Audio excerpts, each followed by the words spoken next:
ఉదయకాల దేవుని వాగ్దానం దానియేలు గ్రంథం 12వ అధ్యాయం 3వ వచనం ధ్యానించుకుందాం.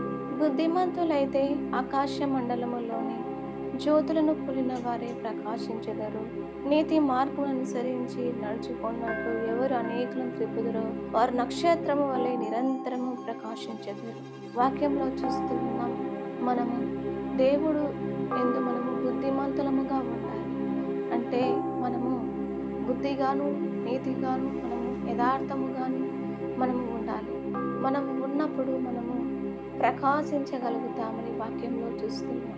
ఆకాశ మండలములోని జ్యోతుల వలె ఉంటాము అని వాక్యంలో చూస్తూ ఉన్నాం. మనము పరిశుద్ధముగా పవిత్రముగా దేవుని వాక్య ప్రకారంగా మనం బ్రతికినప్పుడు, మనం జీవించినప్పుడు, లేఖనంలో రాసినట్లుగా మనం ప్రవర్తించి నడిచినప్పుడు ఆకాశ నక్షత్రములలో జ్యోతుల వల్లే మనం ప్రకాశిస్తాం. అలాగే మనం ప్రకాశించినప్పుడు మనము అనేకులను దేవుని మార్గంలోనికి నడిపించినప్పుడు, అనేకులను మనము దేవుని గురించి చెప్పి తెలియజేసి అనేకులకు దేవుని సువార్త ప్రకటించినప్పుడు మనము ఎవరినైతే అనేకులు మనం త్రిప్పుతామో, మనము ఎవరినైతే దేవుని చేత వాళ్ళను నడిపించగలుగుతామో, దేవుని మార్గంలోకి నడిపించగలుగుతామో, అనేకులు త్రిప్పుతామో వాళ్ళు ఆకాశ నక్షత్రం వలె ప్రకాశించెదరు.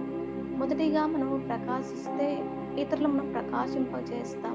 అందుకనే మనం మొదటిగా మనము దేవుణ్ణి అడిగినప్పుడు దేవుడు మనల్ని బుద్ధిమంతులుగాను మనల్ని తీర్చి జ్యోతుల వలె ప్రకాశింపజేస్తాడు.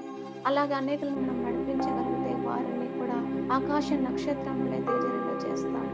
దేవుడి వాగ్దానం నెరవేర్చును కాక. ఆమె ప్రార్థన. పరిశుద్ధుడా తండ్రి, నీకు వందనాలు స్తోత్రాలు ప్రభా.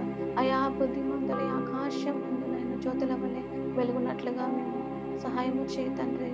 అనేకులు నీ వైపు తిప్పడానికి మాకు నీ సహాయము దయచేయమని యేసు నామములో ప్రార్థిస్తున్నాము తండ్రి. ఆమేన్.